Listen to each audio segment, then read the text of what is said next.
Baakiyalakshmi சீரியலோட upcoming episode என்ன பார்க்கலாம். இங்க கோபி தான் செஞ்ச தப்பெல்லாம் உணர்ந்து பாக்கியா கூடயே அந்த வீட்டுல நான் சந்தோஷமா என் பசங்களோட இருந்திருக்கலாம். பாக்கியா படிக்கல, பாக்கியாவுக்கு எதுவுமே தெரியாதுன்னு சொல்லி பாக்கியாவை நான் ரொம்பவே மனசு வேதனைப்படுத்திருக்கேன். பாக்கியாவும் என் குடும்பமும் வேண்டான்னு ராதிகாவை கல்யாணம் பண்ணது பெரிய தப்பா போச்சு அப்படின்னு ரொம்பவே மனசு வேதனைப்படுறாரு கோபி. இந்த ராதிகா என்னடா நான் எதுக்கெடுத்தாலும் வீட்டை விட்டு வெளியில போங்க கோபின்னு சொல்லி அவமானப்படுத்துறா. இப்படிலாம் நான் என்னைக்கும் யார் முன்னாடி அவமானப்பட்டதே இல்ல. பாக்கியா வீட்டுல இருந்தப்ப என் அம்மா அப்பாவும் பாக்கியாவும் எனக்கு தேவையானதெல்லாம் செஞ்சு கொடுத்து என்ன எவ்வளவு நல்லா பாத்துட்டாங்க. அவங்க பாசமும் அவங்களோட அருமையும் புரியாம நானா ஒரு முடிவெடுத்து ராதிகா முக்கியம்னு சொல்லி ராதிகாவை கல்யாணம் பண்ணதுதான் பெரிய தப்பு இப்ப நான் புரிஞ்சுக்கிட்டேன். ஆனாலும் என் பசங்களோட மனசையும் நான் புரிஞ்சுக்கல, பாக்கியாவோட நல்ல மனசையும் புரிஞ்சுக்கல. நான் பாக்கியாவுக்கு எவ்வளவோ பிரச்சனை கொடுத்திருக்கேன். அது எல்லாத்துலயுமே பாக்கியா பொறுமையா தான் இருந்தா. பாக்கியாவோட கோட்டல பெரிய பிரச்சனை செஞ்சு பாக்கியாவை அவமானப்படுத்தணும் நான் நினைக்க போய் தானே பாக்கியா என் மேல கம்ப்ளைண்ட் கொடுத்தா. அது வரைக்கும் பாக்கியா என் வழிக்கு வரவே இல்லையே. ஏதாவது பண தேவைன்னு கூட என்ன பார்க்க பாக்கியா வரவும் இல்ல, என்கிட்ட பேசணும்னு பாக்கியா நினைக்கவும் இல்ல. அவ வேலையை பார்த்துட்டு அமைதியா தானே இருந்தா. ஆனா நான் தான் இது எதையுமே புரிஞ்சுக்காம இப்ப ஒரு தேவையில்லாத வேலையை செஞ்சுட்டேன். எனக்கு போக இடம் இல்லைன்னு தெரிஞ்சுக்கிட்டு ராதிகாவும் அம்மாவும் என்னெல்லாம் பேசி என்ன அவமானப்படுத்துறாங்க. இதெல்லாம் எனக்கு தேவையா? என் அப்பா அம்மாவுக்கு ஒரு நல்ல மகனாவும் இல்ல, எனக்கு பிடிக்காம இந்த கல்யாணத்தை செஞ்சுக்கிட்டாலும் பாக்கியா என்ன நல்லபடியா தான் கவனிச்சுக்கிட்டா. நான் மனசு மாறி பாக்கியாவுக்கு ஒரு நல்ல புருஷனாவும் நடந்துக்கல. என் பசங்களுக்கு எல்லாமே நான் நல்லா செய்யறேன்னு நினைச்சிட்டு இருந்தேன். ஆனா என் பசங்க என்னால இவ்வளவு மனசு வேதனைப்பட்டிருக்காங்கன்னு தெரிஞ்சதுலயே தெரியுது. நான் என் பசங்களுக்கு ஒரு நல்ல அப்பாவும் இல்ல. அப்படி இருக்கும்போது நான் இப்ப எங்க போறது என்ன செய்யறது அப்படின்னு தெரியாத கோபி அழுதுகிட்டே செஞ்ச தப்பெல்லாம் யோசிச்சு பாக்குறாரு. அப்பதான் பாக்கியாவோட அருமை பெருமை என்னன்னு கோபிக்கு தெரிய வருது. அந்த சமயம் கோபிக்கு உடல்ல ரொம்பவே முடியாம போகுது. ராதிகாவுக்கு போன் பண்றாங்க. ஆனா ராதிகா கோபி மேல உள்ள கோபத்துல போனை எடுக்காம அமைதியாவே இருந்துறாங்க. என்ன பேசிட்டு போனாரு இந்த கோபி. என்னாலதான் அவருக்கு சந்தோஷம் இல்லையாமா. நான் தான் என்னவோ இனியா சொன்ன மாதிரியே பாக்கியா வீட்டுல இருந்து இந்த கோபியை பிரிச்சு கூட்டிட்டு வந்த மாதிரி பேசிட்டு என்ன கல்யாணம் பண்ணதே பெரிய தப்புன்னு கோபி பேசுறதுக்கு அப்புறமாவும் கோபி போன் பண்ணா எடுத்து நான் பேசணுமா என்ன? நான் கோபிக்கு முக்கியம் இல்ல ஆனதுக்கு அப்புறமா கோபி எதுக்காக எனக்கு போன் பண்றாரு அப்படின்னு கோபத்துல இருக்காங்க ராதிகா. வேற வழி இல்லாம கோபியும் இங்க பாக்கியாவுக்கு போன் பண்ண பாக்கியா என்ன ஏதுன்னு புரிஞ்சுக்கிட்டு கோபியை நல்லபடியா ஹாஸ்பிட்டல்ல சேர்க்கறாங்க. கோபியை பக்கத்துல இருந்தே நல்லா பாத்துக்கிறாங்க. வேற வழி இல்லாம பாக்கியா இங்க ராதிகாக்கு போன் பண்றாங்க. ராதிகா போன் எடுக்க மாட்டேங்கிறாங்க. ராதிகா பாக்கியா மேல மட்டும் இல்லாம கோபி மேல ரொம்பவே கோபத்துல இருக்காங்க. இனி பாக்கியா வீட்டுல உள்ள யார்கிட்டயும் பேசக்கூடாது, நம்ம பாட்டுக்கு நம்ம வேலையை பார்த்தா போதும், நமக்கு மயம் இருக்கும்போது இவங்க கிட்ட எல்லாம் பேச வேண்டிய அவசியமே இல்ல அப்படின்ற மாதிரி பாக்கியா போன் பண்ணும்போது கூட போன் எடுக்காம கோபத்துல இருக்காங்க. இங்க பாக்கியா வேற வழி தெரியாம செடியனுக்கு போன் பண்ணி நடந்த எல்லாத்தையுமே சொல்றாங்க. உடனே ராதிகா கிட்ட என்ன ஏதுன்னு சொல்லிட்டு ராதிகா உடனே ஹாஸ்பிட்டலுக்கு வர சொல்லு அப்படின்னு பாக்கியா சொல்லிடுறாங்க. இங்க செடியன் ஈஸ்வரி கிட்டையும் இனியா கிட்டையும் நடந்த எல்லாத்தையுமே சொல்றாங்க. ஒரு பக்கம் ஈஸ்வரி இனியான் எல்லாருமே உட்கார்ந்து அழுதுட்டு இருக்காங்க. செடியன் இதை உடனே ராதிகா கிட்ட சொல்றதுக்காக ராதிகாவோட வீட்டுக்கு போறாங்க. ராதிகா கோபி இப்படி பேசிட்டு போனதுக்கு அப்புறமா என்ன செய்யணும் தெரியாம என்ன முடிவு எடுக்கணும் தெரியாம ரொம்பவே குழப்பத்துல இருக்காங்க. அந்த சமயம் செடியன் ராதிகாவோட வீட்டுக்கு போறாங்க. இதை பார்த்து ராதிகாவோட அம்மாவும் என்ன ராதிகா அந்த பாக்கியாவோட வீட்டுல இருந்து ஒவ்வொருத்தரா நம்மள பார்க்க வந்து அவமானப்படுத்துறதுக்கு வர மாதிரி இருக்கு. ஆமா இந்த செடியன் எதுக்காக இப்ப நம்ம வீட்டுக்கு வந்திருக்கான்னு தெரியுது அப்படின்னு சொல்ல இங்க செடியனும் உள்ள போறாரு. ஆனா ராதிகாவோட அம்மா என்னன்னு கேட்காம செடியனை திட்ட ஆரம்பிக்கிறாங்க. உன் தங்கச்சி இனியா என்னடா வீடு தேடி வந்து ராதிகாவை திட்டி அவமானப்படுத்திட்டு போயிருக்கா. உன் அப்பாவும் இங்க ராதிகாவோட அருமை பெருமை தெரியாம உன்னை கல்யாணம் பண்ணதுதான் பெரிய தப்புன்னு சொல்லி திட்டிட்டு போறாரு. நீ எதுக்கு இப்ப எங்க வீடு தேடி வந்திருக்க அப்படின்னு கேக்குறாங்க. இல்ல இங்க என்ன பிரச்சனை நடக்குதுன்னு எனக்கு தெரியாது. ஆனா அப்பா இப்ப ஹாஸ்பிட்டல் இருக்காரு, அப்பா ரொம்பவே முடியலன்னு அம்மா தான் போன் பண்ணி சொன்னாங்க. நீங்க உடனே வரணுமா அப்படின்னு சொல்ல அது உடனே ராதிகாவும் ஏன் உங்க அப்பாவுக்கு உடம்பு சரியில்லைன்னு உங்க அம்மாவுக்கு எப்படி தெரியும் அப்படின்னு கேட்க இல்ல அப்பதான் அம்மாவுக்கு போன் பண்ணி சொன்னாங்க. அதனால அம்மா தான் அப்பாவை ஹாஸ்பிட்டல் கூட்டிட்டு போய் சேர்த்திருக்காங்க. நீங்க முதல்ல கிளம்புங்க ஹாஸ்பிட்டலுக்கு வாங்க அப்படின்னு சொல்லி செடியன் ரொம்பவே பதட்டமா பயந்துகிட்டே கூப்பிடுறாரு. உடனே ராதிகாவோட அம்மா கேக்குறாங்க என்ன ராதிகா இது மாப்பிளைக்கு பிரச்சனைனா உனக்கு தானே போன் பண்ணி கூப்பிட்டுருக்கணும். அது என்ன பாக்கியா வந்து உதவி செய்ய போறது? உங்க அம்மா பாக்கியா உதவி செய்யறதுக்காக ஹாஸ்பிட்டல்ல கூட்டு போய் சேர்த்திருக்கானா? உங்க அம்மாவே இங்க கோபி மாப்பிளைய பக்கத்துல இருந்து கவனிக்க வேண்டியதானே? அப்புறம் எதுக்காக எங்கிட்ட வந்து சொல்றீங்க நாங்க தான் வேண்டாம் எங்க குடும்பமே வேண்டாம்னு சொல்லி கோபி மாப்பிளை அவ்வளவு பேசிட்டு கோவமா இங்க கிளம்பி போனாரு. அப்புறம் கோபி மாப்பிளைக்கு உதவி செய்ய மட்டும் நாங்க வந்து நிக்கணுமா? இங்க ராதிகாவை உங்க பாட்டி மருமகளா ஏத்துக்கவே இல்ல. உங்க அப்பா என்னடா நீ ஒரு நல்ல பொண்டாட்டியே கிடையாதுன்னு பேசிட்டு போறாரு. இப்படி இருக்கும்போது உங்க அப்பாவுக்கு என்ன ஆனாலும் என்னதான் நான் யோசிக்க தோணும். இதுல உதவி செய்யறதுக்கு ராதிகாவை கூப்பிடாம பாக்கியாவை வேற கூப்பிட்டுருக்காரு அப்படின்ற மாதிரி ராதிகாவோட ரொம்பவே கோவமா இங்க வந்து செடியன் கிட்ட பேசும்போது உடனே செடியன் சொல்றாங்க அம்மா உங்ககிட்ட அப்பாவோட நிலைமையை சொல்லி கூட்ட சொன்னாங்க. இங்க நீங்க என்னடா என்ன நிக்க வச்சு கேள்வி கேட்டுட்டு இருக்கீங்க. நான் இதை சொல்லிட்டு போறதுக்காக தான் வந்தேன். உங்களால முடியும்னா வாங்க அவ்வளவுதான் நான் சொல்ல வேண்டியது சொல்லிட்டேன் அப்படின்னு ரொம்பவே கோவமா இங்க செடியன் அங்க இருந்து கிளம்பிடுறாங்க. இங்க உடனே ராதிகா யோசிக்கிறாங்க கோபி என்னடா அங்க இனியா கூட வெளியில போயிருந்தப்ப அத்தனை முறை போன் பண்ணேன். ஆனா அவர் என்னடா போன் எடுக்கவே இல்ல. அந்த கோவத்துல கோபி போன் பண்ணும்போது நானும் போன் எடுக்க கூடாதுன்னு நினைச்சேன். ஆனா மறுபடியும் பாக்கியா மேல உள்ள பாசத்துல பாக்கியாவுக்கு போன் பண்ணேன் பாக்கியா கூட போய் இங்க வந்து கோபியா ஹாஸ்பிட்டல் சேர்த்திருக்காங்க அப்படின்னு சொல்லி பாக்கியா மேலையும் கோபி மேலையும் மறுபடியும் ராதிகாக்கு ரொம்ப கோவம் வருது. உடனே ராதிகாவோட அம்மா சொல்றாங்க ராதிகா முதல்ல கிளம்பு அந்த பாக்கியாவை என்ன ஏதுன்னு கேட்டுட்டு வரும். ஹாஸ்பிட்டல்ல கொண்டு போய் மாப்பிளைய சேர்த்திருக்காங்க. அப்ப மாப்பிளைக்கு முழுசா பாக்கியா மேல உள்ள பாசம் குறையில. உன்னை தேவையில்லாம பாக்கியாவை ஏதாவது செய்யணும் அவமானப்படுத்தணுன்றதுக்காக தான் உன்னை கல்யாணம் பண்ணிருக்காரு. ஆனா முழுசா பாசம் எல்லாமே அவரோட குடும்பத்து மேலதான் இருக்குது. அவரோட பசங்க மேலையும் பாக்கியாவும் அவங்க அம்மா தான் முக்கியமான மாப்பிளை நினைக்கிறாரு கூட. அப்புறம் எதுக்கு உன் வாழ்க்கையை ஒண்ணு செய்யறதுக்காக ஒன்னு வேற கல்யாணம் பண்ணணும். நானும் இங்க வந்து கோபி மாப்பிளை ரொம்ப நல்லவரை நம்புறேன். ஆனா இப்ப தெரிஞ்சு போச்சு இங்க பாக்கியா வந்து மேல மேல வளரக்கூடாது. பாக்கியாவை ஏதாவது செய்யணுன்றதுக்காக தான் கோபி மாப்பிளை உன்னை கல்யாணம் பண்ணிருக்காரு. முதல்ல கிளம்பு அப்படின்னு சொல்லுவோம். இல்ல நான் வரவே மாட்டேன். அவரோட குடும்பத்தை ரொம்பவே புகழ்ந்து பாராட்டி பேசி ஏதோ நான் தான் அவர் குடும்பத்துல இருந்து பிரிச்சு கூட்டி வந்த மாதிரியும் என்னாலதான் அவருடைய வாழ்க்கை ஒண்ணு இல்லாம போன மாதிரியும் அந்த கோபி பேசுற பேச்செல்லாம் கேட்டீங்கல்ல. பிசினஸ் எல்லாம் இருந்தப்ப நான் தான் அங்க இங்க கடன் வாங்கி லோன் எல்லாம் வாங்கி கொடுத்து புதுசா பிசினஸ் ஆரம்பிச்சு கொடுத்தேன். பாக்கியாவை பத்தி என்கிட்ட தப்பா பேச போய் தான் நான் கோபியை கல்யாணம் பண்ணிக்கணும். என் வாழ்க்கையும் இப்படி இருக்கு. கோபியால நான் சந்தோஷமா இருக்கணும். இந்த மையவையும் என்னையும் கோபி நல்லா பார்த்து பாரு நினைச்சு நம்பி தானே கல்யாணம் பண்ணேன். ஆனா அவர் பேசுற பேச்செல்லாம் கேட்டல இனியும் கோபி எனக்கு வேண்டாமா அவருக்கு என்ன ஆனாலும் சரி நான் வரவே மாட்டேன் அப்படின்னு ராதிகா ரொம்ப கோவத்துல இருக்காங்க. கொஞ்ச நேரம் கழிச்சு ராதிகாவை சமாதானப்படுத்தி ராதிகாவோட அம்மா வேற வழி இல்லாம கோபியை பார்க்கறதுக்காக கூட்டிட்டு போறாங்க. இங்க ஹாஸ்பிட்டல்ல அதுக்கு முன்னாடியே ஈஸ்வரி எல்லாருமே வந்து அங்க அழுதுட்டு இருக்காங்க. கோபியை பார்த்து இங்க அமைதியா ஓரமா ஒதுங்கி நிக்கிறாங்க. பாக்கியாவை பார்த்த கோவத்துல இங்க உடனே ராதிகாவோட அம்மா கேள்வி கேட்கறாங்க என்ன பாக்கியா நீ நினைச்சதெல்லாம் நடந்துச்சுல? என் பொண்ணு வாழ்க்கையை ஏதாவது செய்யணும்னு நினைச்சேன். இப்ப என் பொண்ணு அழுதுட்டு நிக்கிறா. இப்ப மாப்பிளைக்கும் இந்த ஒரு நிலைமை வந்திருக்கு. என் பொண்ணையும் மாப்பிளையும் பிரிக்கிறதுக்கு திட்டம் போட்டு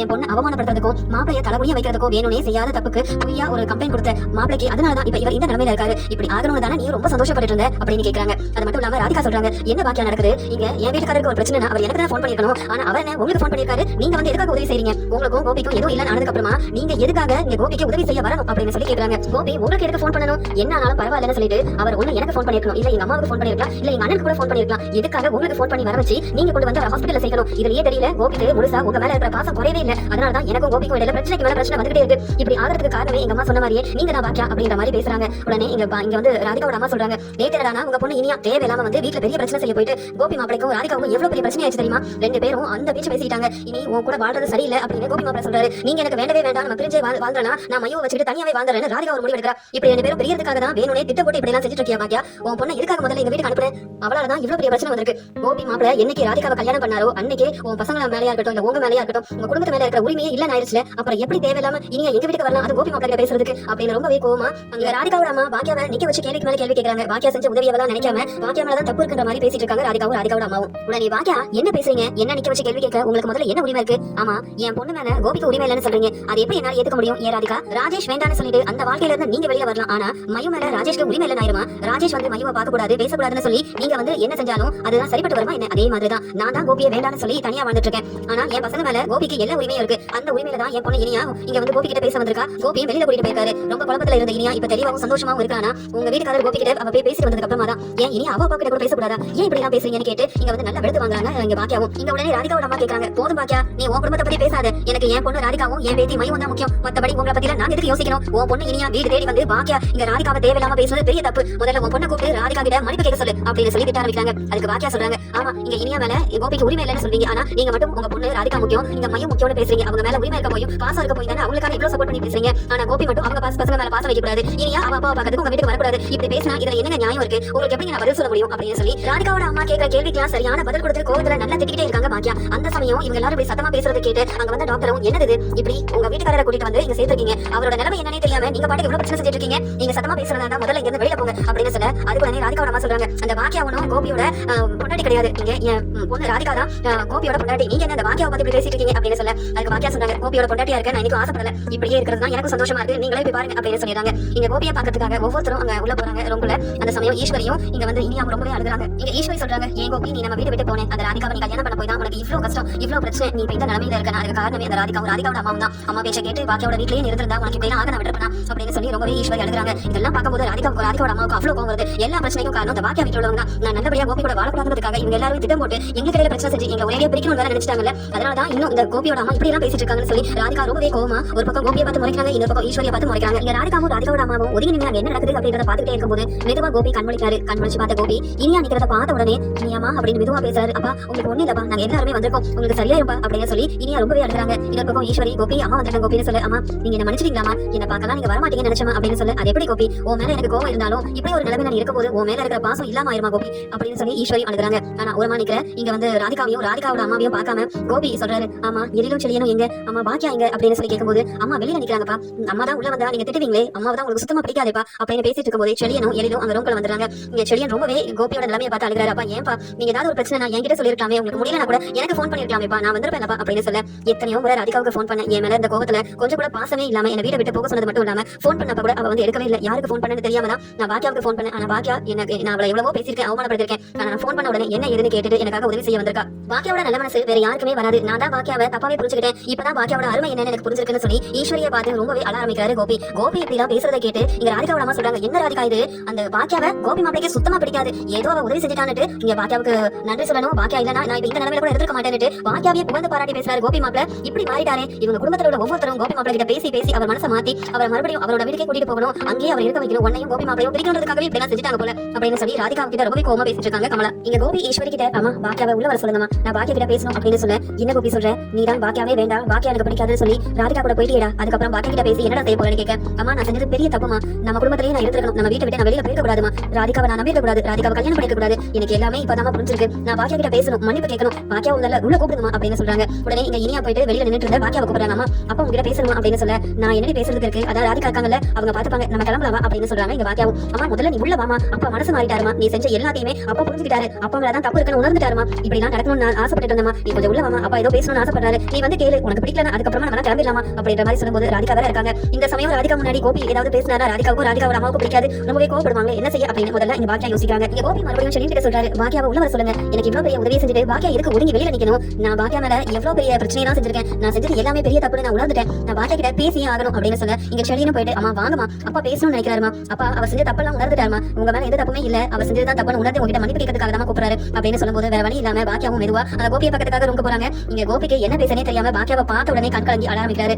என்னதான் செஞ்சிருக்கேன் இந்த பாக்கியாவுக்கு, எந்த ஒரு நன்மையும் செய்யாம பாக்கியாவை படிக்கிறத தெரிஞ்சிருந்து முன்கூட்டியே நான் கல்யாணம் செய்யாம இருந்திருந்தா கூட பாக்கியாவுக்கு ஒரு நல்ல வாழ்க்கை கிடைச்சிருக்கும். என் அப்பா அம்மா பேச்ச கேட்டுக்கிட்டு நான் கல்யாணம் செஞ்சுட்டேன். ஆனா பாக்கியா என்னால எவ்வளவுலாம் வந்து அனுபவிச்சிருக்கா, எவ்வளவோ பிரச்சனை செஞ்சிருக்கேன், பாக்கியாவை அவமானப்படுத்திருக்கேன். ஆனா இன்னைக்கு வரைக்கும் பாக்கியா எனக்கு உதவி செஞ்சுக்கிட்டே தான் இருக்கா அப்படின்னு சொல்லி கண் கலங்கி பாக்கியாவை பாக்குறாரு. இங்க வந்து கோபி பாக்கியா எதுவுமே பேசாம கோபி முன்னாடி போய் நிக்கிறாங்க. ராதிகாக்கு அவ்வளவு கோவம் வருது. நான் என்னடா கோபிக்கு என்னாச்சோ தெரியலையேன்னு பதட்டமா வந்து பார்த்தா கோபி அவரோட வீட்டுல உள்ளவங்க அவரோட பசங்க பாக்கியான்னு எல்லாரையும் கூப்பிட்டு வச்சு பேசுறாரு. எனக்கு கண்டுக்க மாட்டேங்கிறாரு, இதுக்காக தான் நான் வரவே மாட்டேன் எங்க அம்மா கிட்ட சொன்னேன் அப்படின்னு ரொம்பவே கோவத்துல இருக்காங்க ராதிகா. இங்க கோபி பாக்கியா கிட்ட என்ன மன்னிச்சிரு பாக்கியா, நான் உன்னை நல்லா பாத்துருக்கணும், உன்னை கல்யாணம் பண்ணிட்டு உனக்கு எந்த ஒரு சந்தோஷத்தையும் கொடுக்காம மன வேதனையை மட்டும் தான் கொடுத்துருக்கேன். நீ மட்டும் இல்ல என் பசங்களும் என்னால பிரச்சனையிலையும் பல வேதனையில தான் இருந்திருக்காங்களே தவிர்த்து ஆனா நான் உங்களுக்கு எந்த ஒரு சந்தோஷத்தையுமே கொடுக்கல. நான் தான் ஒரு நல்ல அப்பா நினைச்சிட்டு இருந்தேன். இனியா வந்து பேசுறதுக்கு அப்புறமா தான் தெரிஞ்சது நான் எப்படிப்பட்ட தேவையில்லாத வேலையெல்லாம் செஞ்சிருக்கேன். நான் ஒரு நல்ல அப்பாவா இப்ப வரைக்கும் நடந்துக்கலன்னுட்டு நான் உன் மனசை புரிஞ்சுக்கிட்டேன் பாக்கியா. நான் செஞ்சது எல்லாமே தப்பு தான். ஆனா நீ தான் நல்ல மனசுல எனக்காக உதவி செஞ்சிருக்கேன். உனக்கு நான் எவ்வளவு பெரிய பிரச்சனையெல்லாம் செஞ்சிருக்கேன். அதெல்லாம் யோசிக்காம எனக்கு முடியலன்னு உடனே நீ உடனே எனக்கு உதவி செய்ய வந்து ஹாஸ்பிட்டல்லையும் சேர்த்திருக்க. இந்த ஒரு நல்ல மனசு வேற யாருக்குமே வராது. உண்மையாவே நான் உன்னை வந்து விட்டுட்டு உன்னை பிரிஞ்சு நான் மறுபடியும் என் வாழ்க்கையை இன்னொரு வாழ்க்கையை நான் தேர்ந்தெடுக்கவே கூடாது. அது பெரிய தப்புன்றதை நான் புரிஞ்சுக்கிறேன், என்ன மன்னிச்சிரு அப்படின்னு சொல்லி கோபி ரொம்பவே அழுகிறாரு. உடனே பாக்கியா சொல்றாங்க, அத்தை நடந்ததெல்லாம் நடந்துருச்சு, முடிஞ்சு போன விஷயத்தை பத்தி இப்ப எதுக்காக பேசணும், எதுக்காக கண் கலங்கணும், அதெல்லாம் பேசி மறுபடியும் என்ன புதுசா வாழ்க்கையை புதுப்பிக்க முடியும், அதெல்லாம் ஒண்ணு வேண்டாம். நான் யாரா இருந்தாலும் இந்த ஒரு நிலைமையில இருக்கிறவங்க உதவி கேட்டா கண்டிப்பா நான் உதவி செஞ்சிருப்பேன். அது உங்க பையன் கோபிக்காக மட்டும் உதவி செஞ்சேன்னு யாரும் நினைக்க வேண்டாம் அப்படின்னு சொல்லிட்டு அவருடைய வாழ்க்கை இனி ராதிகா கூட தான். அந்த வாழ்க்கையை நல்லபடியா கொண்டு போக பாருங்க. திரும்பியும் தேவையில்லாம பிரச்சனை செஞ்சு என்ன எப்படி பிரிஞ்சு என் மனசை வேதனைப்படுத்துறீங்களோ அதே மாதிரி ராதிகாவையும் வேதனைப்படுத்தாதீங்க அப்படின்ற மாதிரி ராதிகாவுக்கு சப்போர்ட் பண்ணி கோபி கிட்ட பேசுறாங்க இங்க பாக்கியா. உடனே இங்க கோபி சொல்றாரு, இப்ப கூட நீ உன் வாழ்க்கையை பத்தி யோசிக்காம ராதிகாவோட வாழ்க்கையை பத்தி யோசிக்கிற. ஆனா ராதிகா என்ன பத்தி யோசிக்கல, என் பசங்களை பத்தி யோசிக்கல. அவளுக்கு அவ முக்கியம், அவ வாழ்க்கை முக்கியம், மயம் முக்கியம், அவ்வளவுதான். நான் வந்து இனியா கூட பேசக்கூடாது, என் பசங்களை பார்க்க கூடாது, என் பசங்களுக்கு பணம் எதுவும் செய்யக்கூடாது, பணம் எதுவும் தரக்கூடாது, என் அம்மா என் வீட்டுக்கு கூட்டிட்டு வரக்கூடாது, இப்படி எனக்கு எதெல்லாம் பிடிக்குமோ அது எதையுமே செய்யக்கூடாதுன்னு ராதிகா இப்படி சொல்லி சொல்லி எனக்கு எவ்வளவு வந்து மனவேதனை கொடுத்துட்டு இருக்கா தெரியுமா. அப்பதான் எனக்கு தோணுச்சு என் குடும்பத்திலேயே நான் இருந்திருந்தா என் அம்மா அப்பா என் பசங்க எல்லாரும் என்ன சுத்தி இருந்திருப்பாங்க. நானும் ரொம்பவே சந்தோஷமா இருந்திருப்பேன். என் பசங்களை பார்க்க முடியாம என் அம்மாவுக்கு தேவையானதெல்லாம் வாங்கி கொடுக்காம இங்க எங்க அப்பா என்ன பிரிஞ்சு போகும்போது கூட என்ன மகனா எதுக்கவே மாட்டேன்னு சொல்லி என்ன வந்து திட்டி அவமானப்படுத்தி என்னென்னவோ நடந்துச்சு. இவ்வளவு பெரிய பிரச்சனை என் வாழ்க்கையில நடந்திருக்குன்னா அதுக்கு காரணமே நான் தான். ஆனா பாக்கியா எவ்வளவு வந்து இப்ப கூட அவ வாழ்க்கையை பத்தி யோசிக்காம ராதிகாவோட வாழ்க்கையை பத்தி யோசிக்கிறாளே அப்படின்னு சொல்லி இந்த கண்கலங்கி பாக்கியா கிட்ட வந்து மன்னிப்பு கேட்கிறாரு. பாக்கியா நீ என்னால உனக்கு எந்த பிரச்சனையும் வராது, கண்டிப்பா நீ ஹோட்டல நல்லபடியா நடத்தி முன்னேறதான் போற, உன் மேல எனக்கு நம்பிக்கை இருக்கு. நீ படிக்கல, உனக்கு எதுவுமே தெரியாதுன்னு நான் எவ்வளவு அவமானப்படுத்திருக்கேன். ஆனா உன்னை பத்தி நான் நல்லா புரிஞ்சுக்கிறேன். நீ எவ்வளவு பெரிய திறமசாலி புத்திசாலி, உனக்கு எல்லாமே செய்ய எல்லாமே உனக்கு தெரியும். அதனால கண்டிப்பா நீ என்ன விட அதிகமா சம்பாதிச்சு முன்னேறதான் போற. ஆனா என்னால இனி உனக்கு எந்த விதமான பிரச்சனையும் வரவே வராது. என்னால முடிஞ்சா உனக்கு நல்லது செய்வேன். ஆனா கண்டிப்பா எந்த பிரச்சனையும் நான் செய்யவே மாட்டேன். உன்னை பத்தி நான் நல்லாவே புரிஞ்சுக்கிட்டேன். இத்தனை வருஷம் கழிச்சுதான் உன் அருமை பெருமை என்னன்னு எனக்கு புரிய வந்திருக்கு பாக்கியா. என்ன மன்னிச்சிரு பாக்கியா அப்படின்னு இங்க பாக்கியாவோட கையை பிடிச்சிக்கிட்டு ரொம்பவே அழுகிறாரு கோபி. இங்க பாக்கியாவுக்கு என்ன சொல்லனே தெரியல. முன்கூட்டியே என்னை பத்தி புரிஞ்சுக்கிட்டு நல்லபடியா என் கூட வாழ்ந்திருந்தா பசங்களோட ஒன்று சேர்ந்து குடும்பமா சந்தோஷமா இருந்திருக்கலாம். இப்ப ராதிகாவோட வாழ்க்கையும் என் வாழ்க்கையும் இப்ப இந்த நிலைமையில கொண்டு வந்து நிறுத்திட்டு இப்ப அடுத்து என்ன பிரயோஜனம், யாருக்கு சந்தோஷம் கிடைக்க போகுது, எல்லாத்துக்கும் இந்த கோபியால மனவேதனை மட்டும் தான் கிடைச்சிருக்கு அப்படின்னு நினைச்சிட்டு இங்க பாக்கியா பதில் பேச முடியாம கண் கலங்கி போய் நிக்கிறாங்க. உடனே ஈஸ்வரி கோபி மனசு மாறின சந்தோஷத்துல, கோபி நீ அழுகாத கோபி, உன்னோட நல்ல மனசு இந்த பாக்கியாவுக்கும் புரிய வந்துடும். இனி சீக்கிரமாவே நீ நம்ம வீட்டுக்கே வந்துடலாம். பாக்கியா நீ தான் கோபி பேசுறதெல்லாம் கேட்டல, கோபி மனசு மாறிட்டான். இனி கோபியால உனக்கு எந்த பிரச்சனையும் வராது. கோபியை நம்ம கூடயே வீட்டுக்கு கூட்டிட்டு போயிடலாம். எனக்கு அது ராதிகா கூட அனுப்பி ரொம்ப பயமா இருக்கு. ராதிகா கூட கோபி போனதுக்கு அப்புறமா தான் அவனுக்கு பிரச்சனைக்கு மேல பிரச்சனை வந்துட்டே இருக்கு. நம்ம வீட்டுல கோபி வந்தா சந்தோஷமா இருப்பான். கோபி அவன் பசங்களோட அவன் நிம்மதியா எடுத்துட்டு போகட்டும். அது மட்டும் இல்லாம கோபி மேல கொடுத்த கம்ப்ளைண்ட் நீ வாபஸ் வாங்கிரு. இனி கோபி உனக்கு ஹோட்டலுக்கு உதவி செய்வானே தவிர்த்து எந்த விதத்திலும் பிரச்சனை செய்யவே மாட்டான். நம்ம ஒரே குடும்பமா சந்தோஷமாவே இருக்கலாமே அப்படின்னு ஈஸ்வரி சொல்லும்போது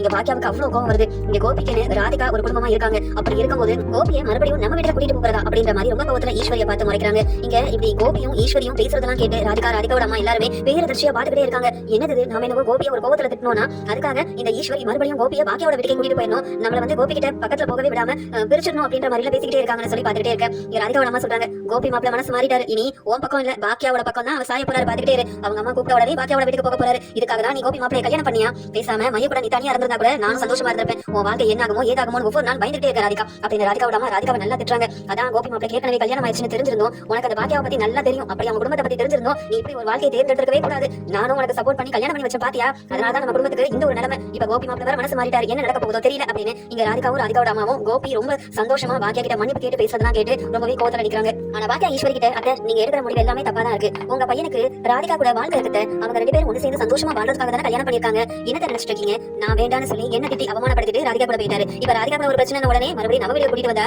மறுபடியும் பிரச்சனை சொல்லி அங்கேயும் இங்கேயுமா கோபி போறதை விட்டுட்டு ராதிகா கூட கோபி சேர்ந்து வாழ்றதா நல்லதை தவிர்த்து மறுபடியும் கோபியை நம்ம வீட்டுக்கு கூட்டிட்டு போய் அவரெல்லாம் என்னால பாத்துக்க முடியாது. நம்ம குடும்பத்தை பாத்துக்கிறதுக்காக தான் ஹோட்டல்ல நான் கஷ்டப்பட்டு வேலை செய்யறேன். இங்க மாமாவும் இல்ல, உங்க பையன் கோபியும் நம்ம குடும்பம் வேணாம் போனதுக்கு அப்புறமா நான் இவ்வளவு கஷ்டப்படுறேன்னா அதுக்கு காரணம் நீங்க எல்லாரும் தான், கோபி கிடையாது. உங்க பையன் கோபி எனக்கு நல்லதே செய்ய வேண்டாம், பிரச்சனை செய்யாம அவர் வேலையை பார்த்துட்டு இருந்தா மட்டும் போதும். அவர் என்கிட்ட மன்னிப்பு கேட்டதெல்லாம் கேட்டு எனக்கு சந்தோஷமா தான் இருந்தது. அதுக்காக அவரை வீட்டுக்கு வீட்டுக்கெல்லாம் கூட்டிட்டு போய் என்னால கவனிக்க முடியாது. அப்படி கவனிக்க வேண்டிய அவசியமும் இல்ல. ஏன்னா என் கூட வாழ வேண்டிய நேரத்துல வாழ பிடிக்காம இன்னொரு வாழ்க்கையை தேர்ந்தெடுத்துட்டு போயிட்டு மறுபடியும் பிரச்சனை சொல்லி நம்ம வீட்டுக்கே வரதெல்லாம் என்னால ஏத்துக்கவே முடியாது. உங்களுக்கு உங்க பையன் கோபி தான் முக்கியம் நீங்க நினைச்சீங்கன்னா வேணும்னா நீங்க வேணா ராதிகாவோட வீட்டுல உங்க பையன் கூடயே போயிருங்க. ஆனா என் வீட்டுல யார் இருக்கணும் யார் வரக்கூடாது அப்படின்றத நான் தான் முடிவெடுக்கணும். மறுபடியும் கோபி என் வீட்டுக்கு வரவே கூடாது. அதையும் நீங்க உங்க பையனை கூப்பிட்டு வரவே கூடாது. உங்க பையனால உங்களுக்கு எவ்வளவு பிரச்சனை வந்தது, எவ்வளவு அவமானப்பட்டு நீங்க உங்க மேல தப்புல நிரூபிச்சு மறுபடியும் நான் உங்களை வெளியில கூப்பிட்டு வந்திருக்கேன். இப்ப நீங்க சந்தோஷமா இருக்கீங்க. அதுக்கு காரணம் நான் மட்டும் தான். உங்க பையன் கோபி கிடையாது. கோபி எப்பயுமே ராதிகாவையும் ராதிகாவோட அம்மாவையும் தான் நம்பி உங்களை அவமானப்படுத்துறாங்க. மறுபடியும் கோபி மேல உள்ள பாசத்துல இப்படி எல்லாம் கோபியை வீட்டுக்கு கூட்டிட்டு வரலாமா இன்னொரு தடவை என்கிட்ட கேட்கவே கேட்காதீங்க. என் பசங்க மேல உங்க பையன் கோபிக்கு எல்லா உரிமையும் இருக்கு. அவர் பசங்களுக்கு தேவையான எல்லாத்தையும் செய்யணும். அதுக்கு நான் எதுவுமே சொல்ல மாட்டேன்.